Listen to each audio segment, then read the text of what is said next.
Welcome back to the Foreign Desk Podcast. I'm Lisa Daftari. For so many weeks now, we have talked about the impending deal with the Iranian regime, what it would look like, how fast are we going to get there. But this week, we will spend some time looking at the other countries in the region and how it will affect them. What will their reaction be to an Iran deal? Namely, we want to talk about the Abraham Accords. How is that going to continue? How will it affect the countries who are already part of the Accords? And will we be able to continue signing more Arab countries onto the Accords? I'd like to call upon someone who was actually at the negotiating table when they were writing up the Abraham Accords, my good friend Robert Greenway, who is an adjunct fellow right now at the Hudson Institute. He also served as National Security Counsel from 2017 to 2021, which culminated in him being Deputy Assistant to the President, Senior Director for Middle East and North African Affairs, and that is where he was part of the team that actually negotiated the Abraham Accords. Welcome, Robert. That is where he was part of the team that actually negotiated. Thanks very much, Lisa. Appreciate you having me on today. The Abraham Accords. Welcome, Robert. It's a great privilege to talk to you and to your listeners today, and look forward to the discussion. That is where he was part of the team that actually negotiated.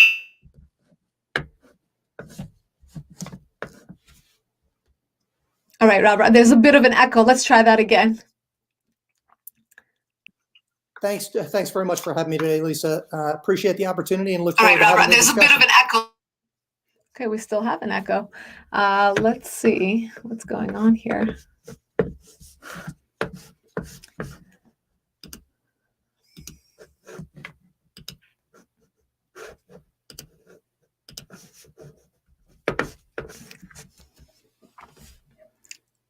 All right, let's try that one more time. Thanks for having me today, Lisa. Look forward to the conversation and the opportunity to talk about a very important subject. All right, let's try. My goodness. I will try to bring in my producer here to see what's going on right now. We may have to start the live one more time just because I don't know what this echo is. We've never had this before. Stay with me one moment, Robert.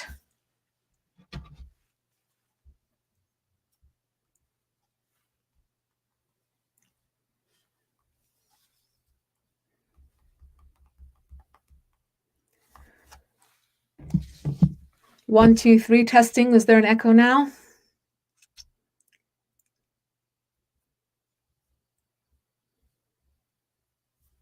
Okay. Hopefully, fingers crossed, we've done away with that problem. Robert, I want to start talking about, first of all, congratulations on this achievement. Regardless of how much it was downplayed by the mainstream media, I think it was, if not the most important, one of the most important foreign policy achievements ever, particularly in the area of the Middle East, which was definitely outside the box and meaningful in many ways. Just this morning, Israel and the UAE signed a healthcare deal. I mean, they are collaborating on so many different, in so many different sectors. Meaningful relationship. It's showing how it's utilitarian. It's a real relationship. What are the chances that this will continue in the current administration? Still a bit of an echo on this end, but I'll do my best. I think at the end of the day, there's a good chance that we're going to see. Still a bit of an echo on this end, but I'll do my best. I think at the end of the day, there's a good chance that we're going to see. Well, okay. Let's see. Perhaps we need the AirPods. Go ahead, Robert.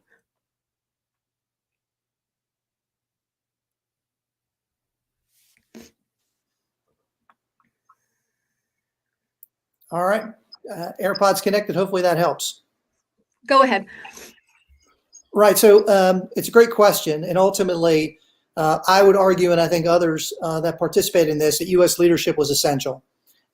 This would not have, I think, been accomplished had not the president and a number of his staff, myself fortunate enough to be included among them, to be able to generate the necessary momentum to get this across the goal line. There are a number of factors. Security considerations are the most frequently cited. Many of the countries were considering the trajectory of the region, the potential for a change in administrations, and long-term looking at their interests and seeing Israel as a partner as being fundamental to their security. and I think that's correct. But also, I think important to recognize is that countries, as they're recovering from the global pandemic, we're also looking at their economic prospects in the future, and a partnership with Israel looked equally attractive. It's something I think we don't often take into account, is that the degree of economic cooperation between countries in the Middle East is among the lowest of any other region in the world. And so when you're less than 15% intra-GCC trade, there's obviously deficiencies. And so I think increasing trade among countries was a priority. And I think that'll drive the accords as they evolve into the future. And those two concerns, the economic and the security, I think will guide trajectory. But to your question, absent U.S. involvement, I think it's going to be very difficult for the countries to make the necessary next steps. Among those next steps we envisioned originally was multilateral cooperation. So instead of the tremendous cooperation, which is fantastic, between UAE and Israel and Bahrain and Israel and Morocco and Israel and Sudan and Israel, you'd see all the nations coming together in a collaborative fashion in a cooperative agreement together, and then have a multilateral forum to discuss these issues. We'd like to see it, but again, without the United States participation and encouragement, it's hard to say how that's going to shape up. There are also, of course, a number of factors which you're well aware, and that's the United States trajectory in the negotiations with Iran. And that bears directly upon a lot of strategic calculations of countries in the region, and whether or not they're going to pursue a closer relationship with the United States, or they're going to approach the current situation with trepidation and look for alternatives.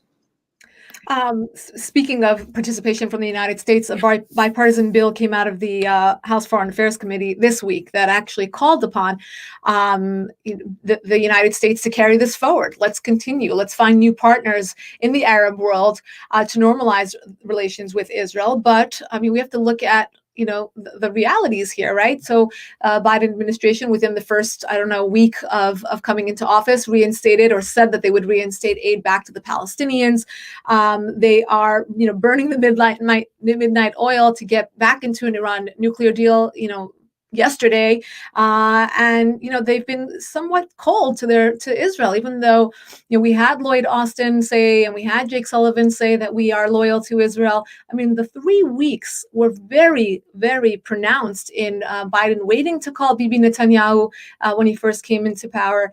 The arms deal with Saudi Arabia was announced that it's being canceled because of human rights, because of the Khashoggi murder. I mean, we're almost pivoting back to the Obama era foreign policy, but meanwhile, the reality in the Middle East goes on with the Trump administration's policies. How is this going to balance out? Well, it's a good question, and I don't know that it will, at least initially until things settle. So I think you're seeing now naturally a lot of our partners and allies in the Middle East waiting to see exactly how events are going to transpire in Vienna and back in Washington.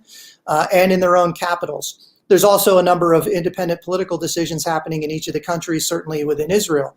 But fundamentally, you're exactly right in that we're looking at a lot of the same individuals that charted and crafted the policy of the Obama administration are present now in the Biden administration. But that doesn't necessarily mean that we're going to see exactly the same series of events, because the region has moved on. And obviously, we're talking about exactly one of the most fundamental changes in the region to happen since at least 1994. And that's certainly going to shape the trajectory. I think the concern ought to be how the countries in the region are going to react if, in fact, we do appear, as it appears we're going to do, re-enter into the JCPOA and surrender the sanctions leverage that was necessary to bring about negotiations.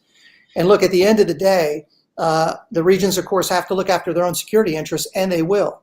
Whether or not they do that in close collaboration with the United States, as I and many others would argue is essential, remains to be seen. What is missing from all of this, of course, is how, as the administration, many of their senior officials in testimony stated publicly, look, the JCPOA was insufficient and a longer and stronger deal is required. And yet, a path to a longer and stronger deal seems to have left the conversation. Mm-hmm. And if, in fact, all of the sanctions leverage that we have labored to maintain and establish is surrendered to get compliance with the previous deal, it's unclear to anyone right now how we're going to obtain additional concessions from Iran. And frankly, I don't think that we will. Yeah, I want to unpack so many of the things you stated. First is the reaction from the Arab nations. I mean, one of the unstated goals of the Abraham Accords was to unite those in the region that are against Iran marching forward, right? So now, all of a sudden, wouldn't these actors all of a sudden say, "Wait a minute, we had a deal here, so to speak, and we wanted to stop the Iranian regime from marching forward, and you're basically the accomplice here." He can say to the Biden administration, "Why would we play along? You're not going to sell us arms." What do you imagine will be the reaction of states like Saudi Arabia, UAE, Bahrain? Obviously, Israel has been more vocal than ever. I mean, we usually used to have these diplomatic conversations with Israel on the sidelines. A call from Bibi to the White House was normal. I mean, now they're going to the press. They're going and saying, "Listen, we will do whatever it takes to stop them." And as you said, that is their right to their security and to protect themselves. But to what you mentioned, the Arab states and their reaction, what will be the reaction and how much will it matter to the Biden administration? Yeah, so I mean, we've had a lot of conversations over the years about this, even when we first came in. And the key principle we've heard all along is consultation. Everyone wants to be included in this. And I think that's the first step. Now, many officials in the new administration stated that their intent was to keep everyone consulted and to have a dialogue, a discussion. I think we can all judge from the outside looking in how well that may or may not be going. Certainly, there's grave concern. All of the countries in this question have seen this unfold before, and that doesn't necessarily give them a great deal of security. I know, as you probably do, I've had a number of conversations over the years about the real burn that it left among other countries in the region, all of our partners and allies, what happened leading up to 2015. It was extremely unpleasant memory for them, and I think that certainly is in the forefront of their minds. So number one principle is consultation, and the second is choice. The countries in the region have a choice. Now, for us, strategically, that means, are they going to align themselves, regardless, with the United States and the security provisions that we would provide in the event that Iran, now fueled with billions of dollars again, can threaten the region without constraint? Or are they going to make a different decision? And that's at the heart of it now, because that decision then can go one of two ways. The first is they could seek strategic alignment with China or Russia, which neither of, I think, would in any way succeed and would be incredibly detrimental to the individual countries and to the United States. The second choice is they could collaborate amongst themselves. They could take the Abraham Accords to the next level, evolve it to the point where it becomes not just economic and diplomatic coordination, but it becomes security cooperation. As you know, we labored on a number of things in the past administration, one of which was to establish an enduring regional security architecture. The ultimate goal was to get normalization with Israel and the Middle East Strategic Alliance, which is what we called it, to align and to meet at some point in the future. That was the goal. We made progress on normalization with Israel, obviously in the form of the Abraham Accords. Mesa was close, but we didn't get all the way there. It is possible that the countries in the region would do this independently without the United States leadership, but I think it's unlikely. I think if the United States led, on the other hand, I think absolutely a new regional security architecture with Saudi Arabia included is absolutely possible and would be beneficial for the region and for the United States. Well, it seems like the United States is leading elsewhere, and that's in Vienna, to push forward on an Iran nuclear deal. You mentioned a lot of important points about how we are in such a different landscape than we were in 2015. Yet, it's the talking points coming out of Vienna are going back to 2015, You wrote an important piece that came out actually yesterday on holding Iran accountable, the importance of maintaining sanctions leverage. Obviously, you make such important points about how sanctions have worked, and if they hadn't worked, we wouldn't see Iran coming back to the negotiating table.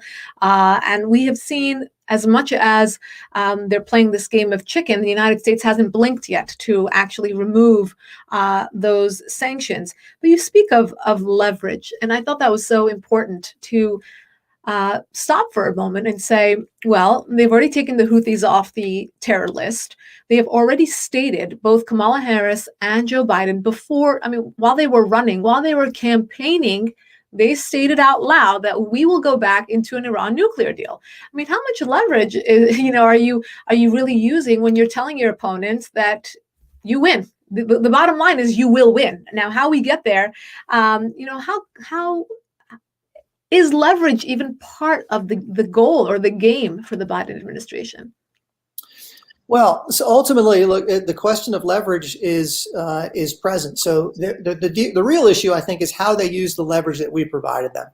So you look over the course of the two Obama administrations and the previous Bush administration, in those three presidential terms, a little less than 750 individual designations against Iranian affiliated entities over the course of those 12 years. And what we managed to accomplish in four was nearly 1,500. And the economic pressure bears that in mind. While they were Iran at peak was exporting a little over 2.1 million barrels per day. The Obama administration sort of drew the line at 1 million barrels per day. We obviously stated our goal from April 19 was to go to zero and manage it. And practically speaking, we got them somewhere between 300 and 500,000 barrels per day. The economic impact that I describe in there, I think, has been independently portrayed a number of different ways. But the fundamental point is the unprecedented economic situation that the maximum economic pressure campaign put on Iran, historic lows in every major macroeconomic indicator. Again, with the data that Iran itself displays, it's actually much worse than that, has given the Biden administration unprecedented leverage. What they have decided to do with that leverage, of course, very much looks as though it is simply to return to the status quo of 2015. And it's a shame that historic and unprecedented leverage, twice what was required to get them to the table in 2015, would be used to go to basically a temporary agreement with significant flaws that we now know Iran has been violating since before it signed the original agreement. The deficiencies are altogether on display because obviously the material, particularly the centrifuges that Iran was allowed to maintain, are all now being employed to rush towards greater enrichment. And our response to this, which is difficult to understand, is to return to compliance with a deal that didn't work. It's hard to understand how, one, we would take historic leverage and not make the most of it. And the other point I attempt to make in that article, others have made as well, is, look, our interests exceed the scope of the nuclear deal. Whether or not you think it was good or bad, obviously I think it was deeply flawed, and many others do. Certainly the Republicans took steps yesterday to make that abundantly clear to the Iranians and to the international business community, which is right. But fundamentally speaking, our interests exceed the scope of the nuclear program. And so if we don't account for terrorism, for proliferation, for gross human rights violation, for the unjustly detained, that Greenway and others have been incredibly, Melissa Gilbert, have been incredibly vocal about, and rightly so, then I think we're surrendering enormous amount of leverage for very little gain. And again, I think it's a shame, and I think ultimately it'll be a mistake if that's in fact what transpires. Now, I ask all my guests who speak on this topic to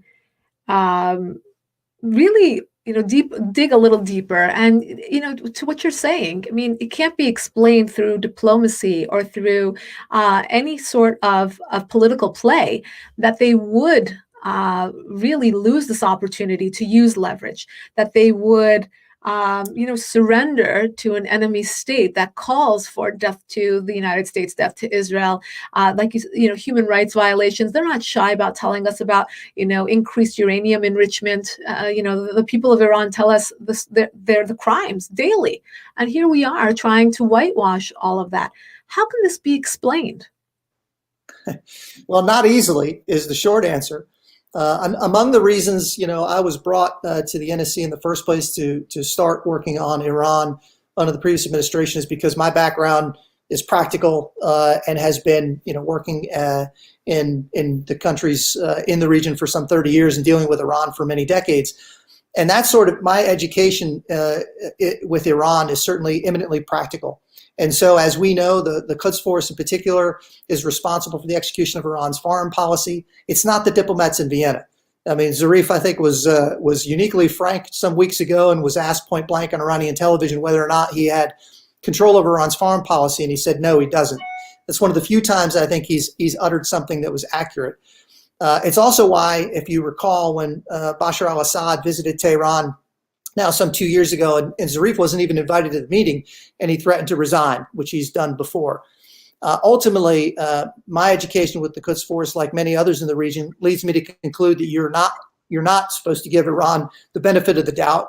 or the trust that you would give another country. They don't warrant it. And second, you have to be extremely cautious, and so that you should maintain as much leverage as possible, and not concede it, because ultimately they will take whatever they're given.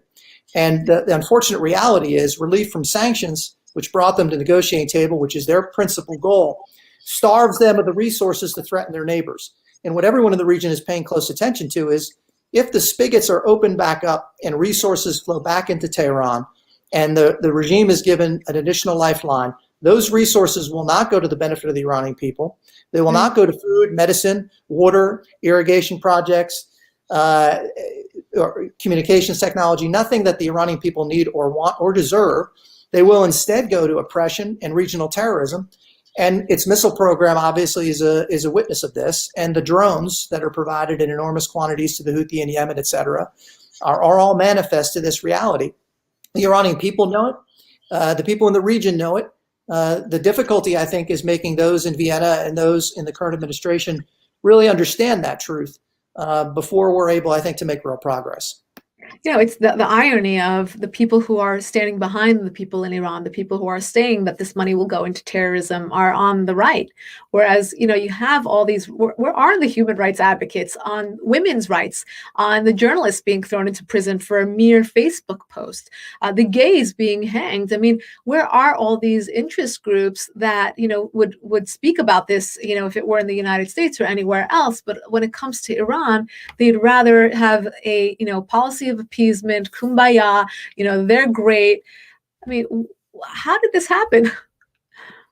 Yeah, it is, I think, a great mystery to many of us. I had a number of conversations, as you have, with well-intentioned individuals that were upset about a human rights violation somewhere in the Middle East, and rightly so, because we all know that it occurs. I think we often forget what ISIS did in the region before they were completely eradicated and the caliphate was destroyed.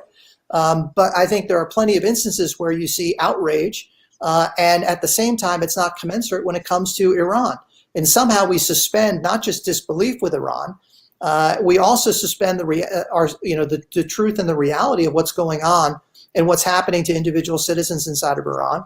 And they give us plenty of evidence to do so. And so, what happened in relieving the sanctions on Ansar Allah, on the Houthis in Yemen, ostensibly to enable negotiations which have not happened, and to relieve the humanitarian crisis in Yemen, it has not happened, for this very reason. So people should be upset about human rights in the region and in places like Yemen and in Syria, but people should hold Iran accountable for their role in it. Iran doesn't ship food and wheat to Yemen any more than it really does in Syria. It ships weapons, missiles, drones, technology, and advisors. That's what Iran exports to these countries where human rights abuses are egregious. And in my mind, we ought to be consistent about it if we're going to have any credibility. And if I'm not mistaken, just this past week, Iran was given a prominent role in women's rights at the United Nations. Mm-hmm. It's theater of the absurd, especially when you look at what women undergo inside of Iran as a matter not just of practice but of law. It is strange to understand, and frankly, I don't claim to understand it. But I do think that we ought to be consistent in holding the regime to the same standard that we attempt to hold others to. And last time I checked, the record for Tehran is the worst for human rights in the Middle East. You know, is it because, I just want to go a little further with this same topic, but is it because of lack of knowledge? Is it because they don't associate the word Houthi with the Iranian regime? Or in Syria, they're the Basij, or in Lebanon, they are supporting Hezbollah, and in Gaza, they're supporting Hamas? And, is it because they are, operating under different, names? Or is there a bigger PR collaboration here? How is it that are lawmakers seeing this? I mean, how would are we educated in this, or is there more ignorance on this?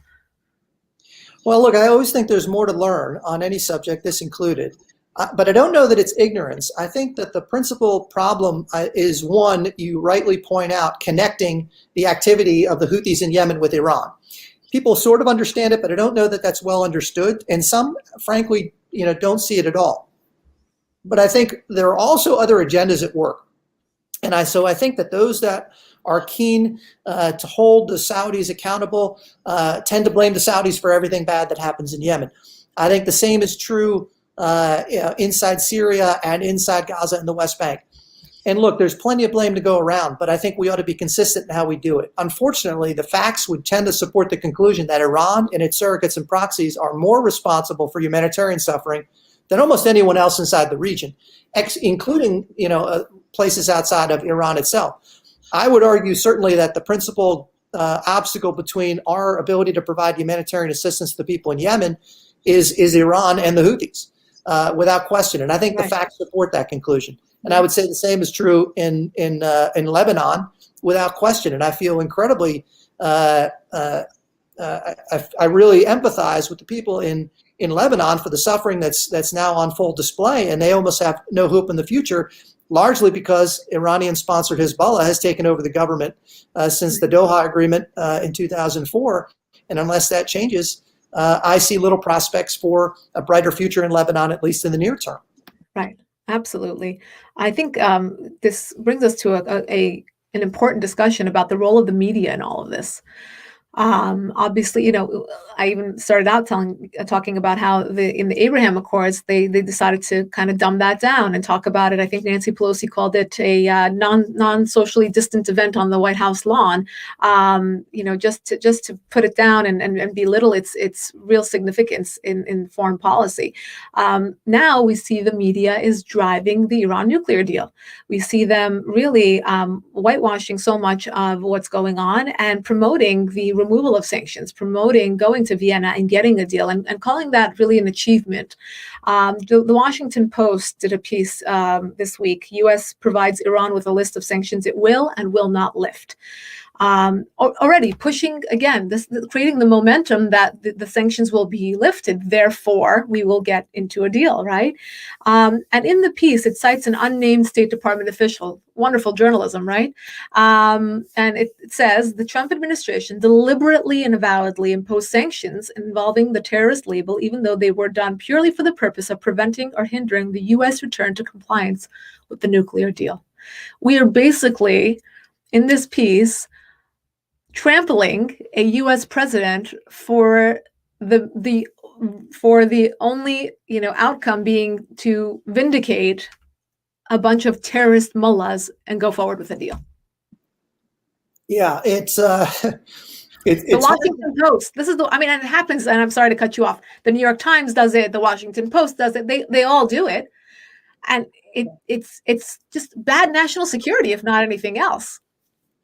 It is, and it's unfortunate. I think the longer and broader discussion of why many media outlets tend to sort of walk away from facts, but this is certainly one of those instances. There's no question for those of us on the non-socially distanced event on the White House lawn in September of last year, that was probably the last thought in my mind.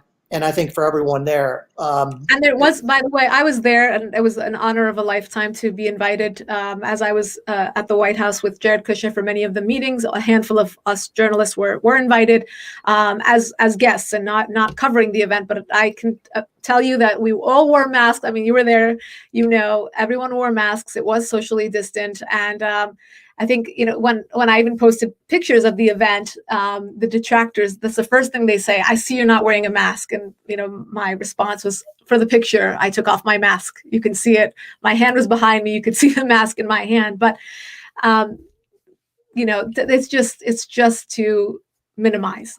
Yeah, there's no question about it. And look, I don't think there's much justification for inaccurate coverage of what is an unprecedented historic event. 79 was unique, was the first. 94 with Jordan, certainly equally historic, but achieving 5 agreements in the span of less than 5 months, the first time in 25 years is unprecedented. And I think most common sense applying individuals would see it exactly that way. In terms of how the current negotiations with Iran and our approach to the region is concerned and how it's covered, I also think we're not doing the public a great deal of service, and I don't think we're giving them a great deal of respect either, and allowing them to make and draw conclusions on their own. I think ultimately the question comes down to whether or not and how the United States needs to be involved productively in the Middle East, and that's the broader question. There's a lot of fatigue, I think, in the American public and elsewhere with the question, but I don't think that we can walk away from it entirely. And I don't think anyone supports an idea that the United States could align itself with Iran in any way, shape, or form to secure the region's peace and stability. And obviously, many folks, including myself, would disagree with that judgment. And yet it appears in many respects that that is at least part of the intent. And if we do turn from our partners and allies in the region towards Iran, I think we can expect a great deal of escalation. And I think that it's not good for the region. It's not good for our partners and allies, and it's not good for the United States.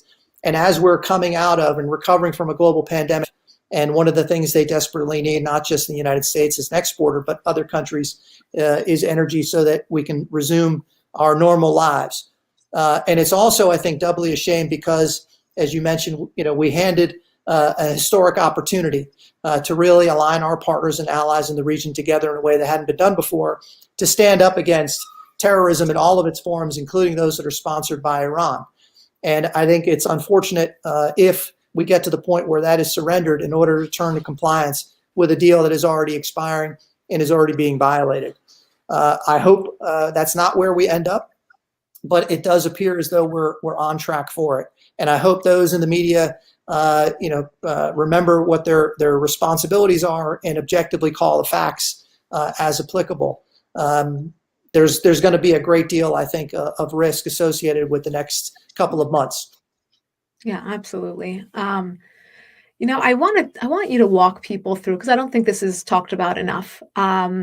We had Ari Berkowitz on the show the day after the signing of the Abraham Accords in September. We had him kind of talk about a little of the process, but he was still in his post, so he wasn't able to speak as openly about the negotiation.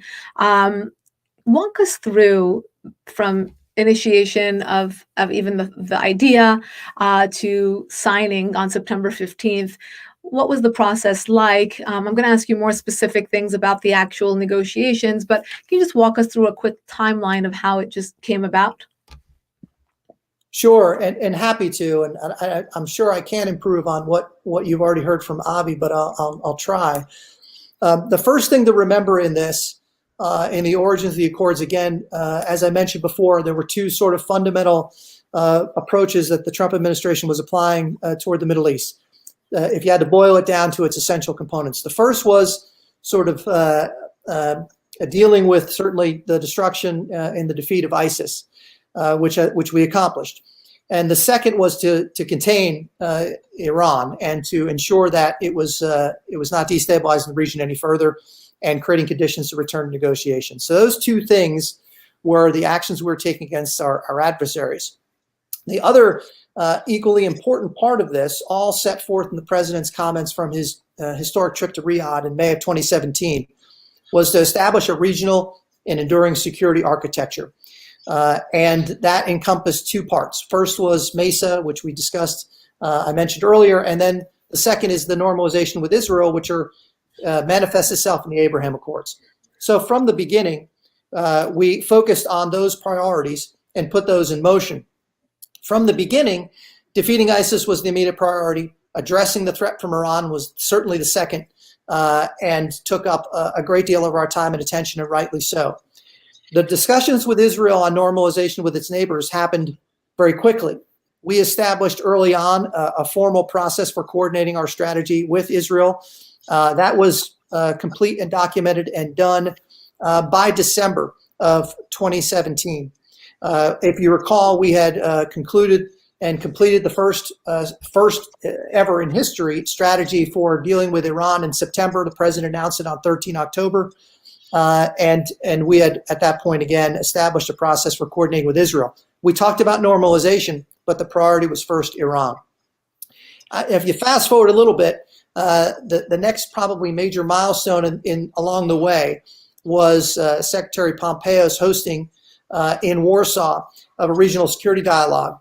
And that was the first time we got the regional foreign ministers, and in this case, the Israeli head of state, who was also acting as a number of ministers by happenstance, and they all appeared at the same time and came to the same public conclusion that the greatest threat to regional peace and security in the Middle East was Iran. And that fundamental agreement between the United States and Israel and its neighbors was the basis of all of this. And so while we were addressing Iran with the maximum economic pressure campaign, we established a formal dialogue and discussion with Israel and with the region. We were pursuing the Middle East Strategic Alliance, which traveled a bumpy road. All complicated things can take time. Certainly this did. Largely, all states, GCC +2, so that's Jordan and Egypt, agreed minus Egypt. And to make the story a little bit shorter, we ultimately got to a fundamental understanding between all countries on what a regional enduring security architecture would look like.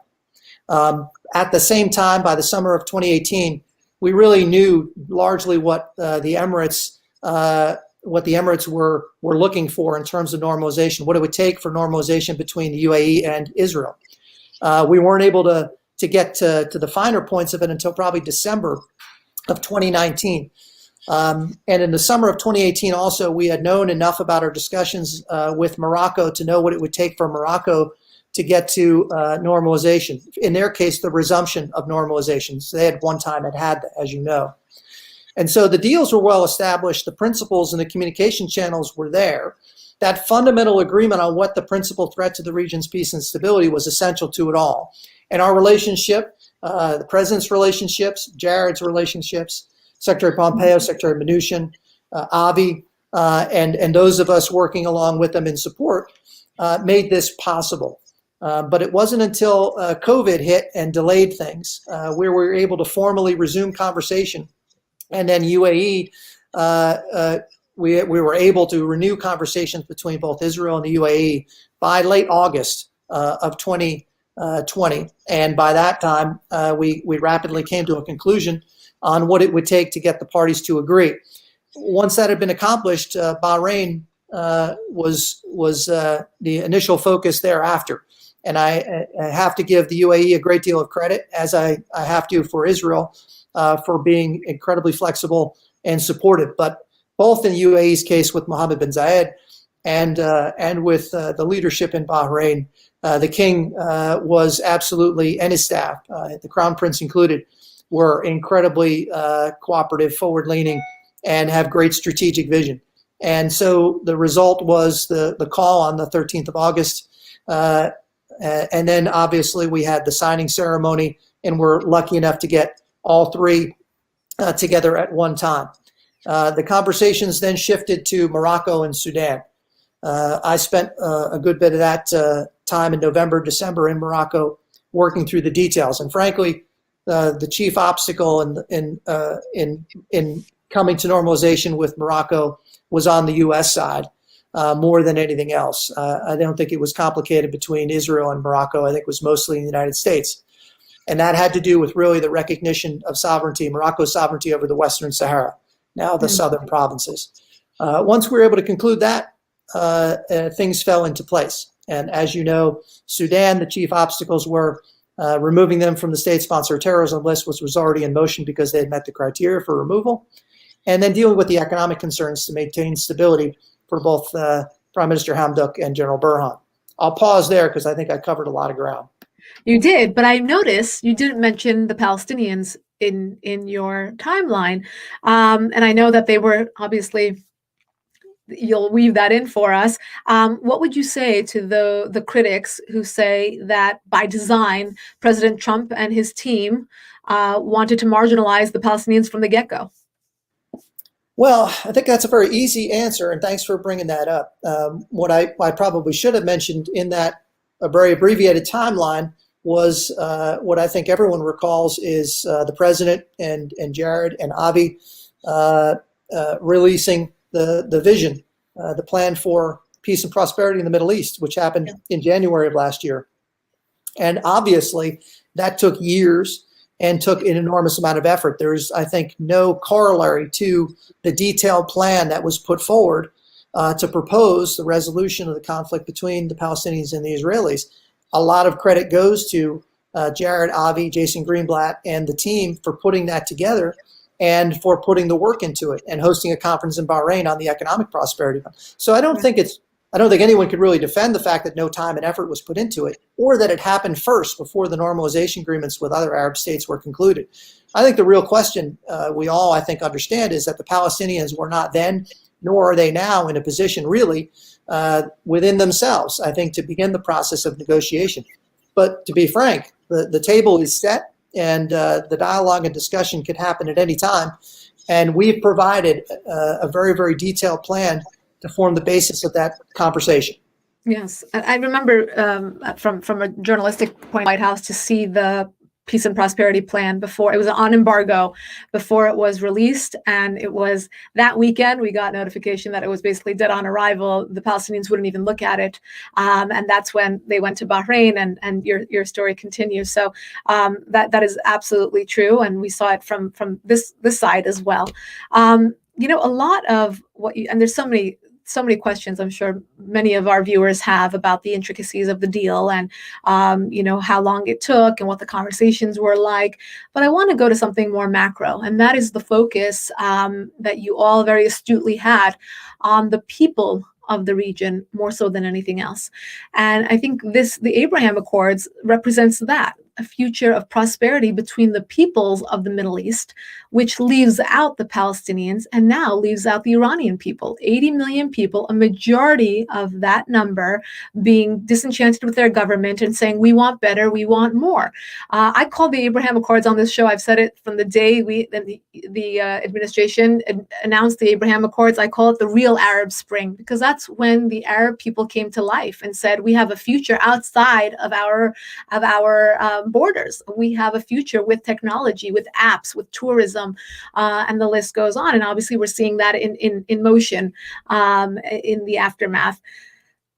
We had Victoria Coates and Len Khodorkovsky come on the show and announce their plan for the Cyber Accords, which would mimic the Abraham Accords, but would be between the people of Iran and the people of Israel, and therefore the rest of the region as well, to come to the other side. And obviously, this is something that we hear from the people of Iran every day. This government doesn't represent us. We want peace. We want to connect. They are very forward thinking, and they introduced themselves to us in the Green Revolution of 2009.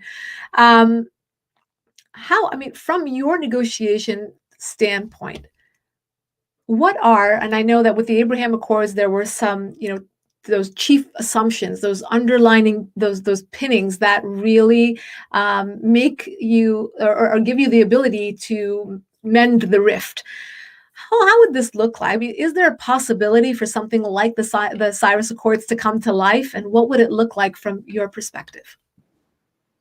So you're absolutely right. I think anyone that spent time in the region recognizes that everything is done based on personal relationships. And that takes time, and it takes investment. It takes a number of factors, trust and credibility. And certainly absent the relationships built by all of us that were responsible for bringing the Accords about would not have happened. And again, that fundamental appreciation that we all agreed on what the principal threat to the region's peace and stability was. That's very difficult to replace.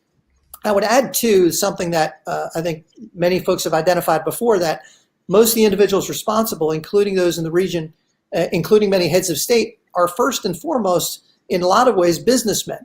They are used to concluding business deals, which is very different than I think what we normally associate with the conduct of diplomacy. It's very outcome focused. It is very trust focused, and a lot of it is relentless pursuit of the bottom line and a favorable outcome.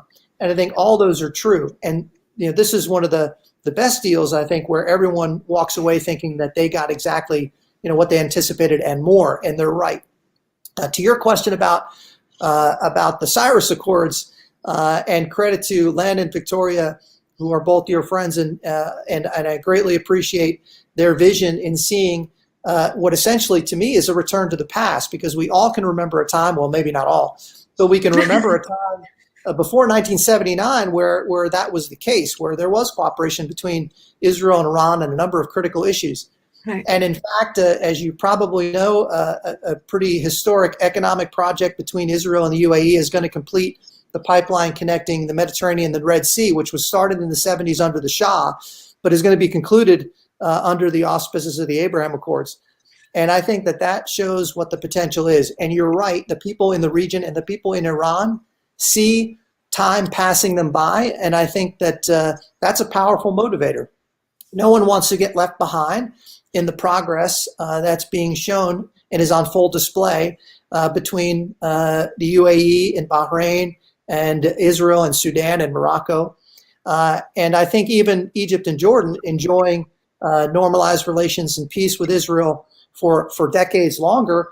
I think they're also, too, looking rightly at how they can improve the relationship with Israel and take advantage of each other's strengths geographically and economically, as well as from a security perspective. There's enormous potential in this. And I think you're right, the people in Iran absolutely see this. And I think many of them can recall what cooperation looks like.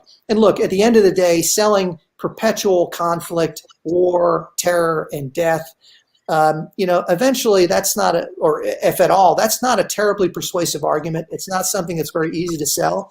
And I don't think people in Iran are buying it. And I don't think people in the region are buying it anymore. Right. Well, I hope if that day comes that you are at that negotiating table and that you can come back with a favorable outcome like you did with the Abraham Accords. And my last question, I think a lot of people were curious about this. Had there been a second Trump term, what countries would have signed on, and what countries were you in conversations with? I know both Jared and President Trump mentioned several times that there is a queue of countries that would like to come onto the deal. Can you mention who those, which nations are on that list, and what the prospects of going forward with the continued negotiations would look like now? Yeah, it's funny that you mentioned it. Not surprising you asked the question. And every time the president would say that in front of the cameras in the Oval Office, which he did, I think every time we had one of the signing agreements and press statements, we'd all look at each other wondering if we were all considering the same list at the same time that the president had in mind when he said it. And perhaps we did, maybe we didn't. I will say, though, that as I think has been noted before, and I wrote in the paper, that discussions with Mauritania, I think we're showing some signs of progress, and I think that could be revisited. I think the circumstances may be getting close to correct. Conversations with Indonesia, mostly about incremental progress, not necessarily full normalization, but the resumption of commercial relationships, establishing of direct flights, and those are vital. And those are important precursors and incredibly important first steps with a very, very significant country outside the region as well. And then I would add to it that I think that countries like Oman, Qatar, certainly Saudi Arabia, Kuwait, in due course, and even sub-Saharan countries like Chad and Niger, understanding the difficulty currently in progress in Chad. But I also think that there is potential there as well. But conversations were not nearly as advanced in those cases. But we had discussions with all of them, frankly.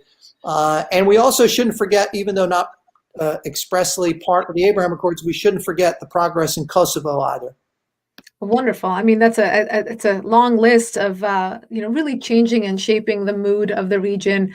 I guess my only follow-up question to that would be: do you think now that Saudi Arabia is these punitive measures against the Saudis have been announced by the White House again in retaliation for the Khashoggi murder?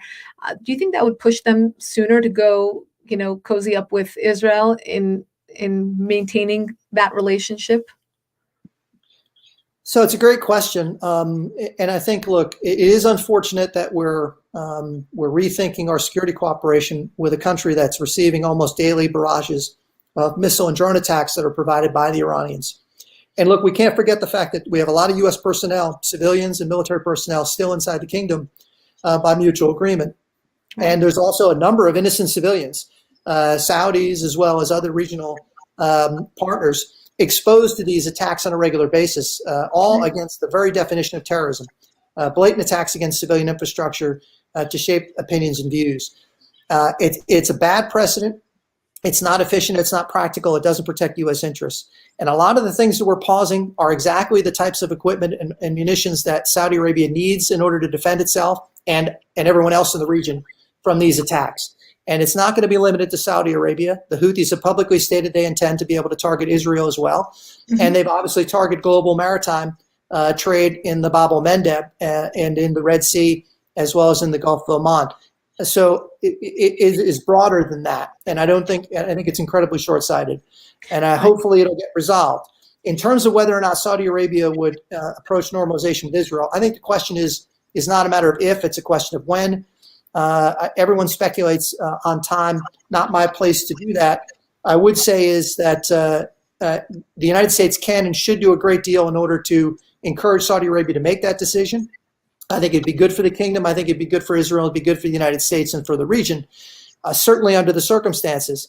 But the reality is that Saudi Arabia has a choice. And if, in fact, the United States gets closer to providing resources to its arch enemy in the region, attacking it on a near daily basis in Iran, then you have to wonder whether or not the Saudis will hesitate in their relationship with the United States. Right. And that's something we should absolutely discourage, not encourage. And look, we have to be frank about this too, that the Saudis and others have choices, and many look to China and Russia to provide what the United States may not. Now, I'd be the first to tell you that as Syria has shown us, Russian equipment doesn't work. It's a waste of money and you shouldn't buy it. It doesn't work with the United States stuff. I'd say the same with the Chinese. But we have to give them that choice, and I think given that choice, they'll make the right one, and they'll partner with the United States. And I hope that's what happens. Yeah, well, the Iranians have gone to the Chinese for 25 years. They have a deal. So maybe others will join. And we know that China has equal opportunity when it comes to drawing up these meaningless deals. So maybe they'll spread that around the Middle East as well. Thank you. I mean, I could speak to you for hours, and I thank you for your expertise. I encourage everyone to follow Robert on social media. We've provided his handle on Twitter underneath the screen, and you can see it there. But I encourage you to follow him, follow his wisdom, and you can understand everything about what's going on in the Middle East from someone who's seen it up close and understands it the best, really, in the business. Thank you so much, Robert, for your time, and we hope to have you back here very soon. Thank you very much. It's been a great pleasure talking to you. Thank you. Likewise. And to the rest of you who'd like to sign up for or subscribe to our podcast, go to youtube.com/Lisa Daftari. And to sign up for our daily email, go to foreigndesknews.com. Thank you all and see you next week.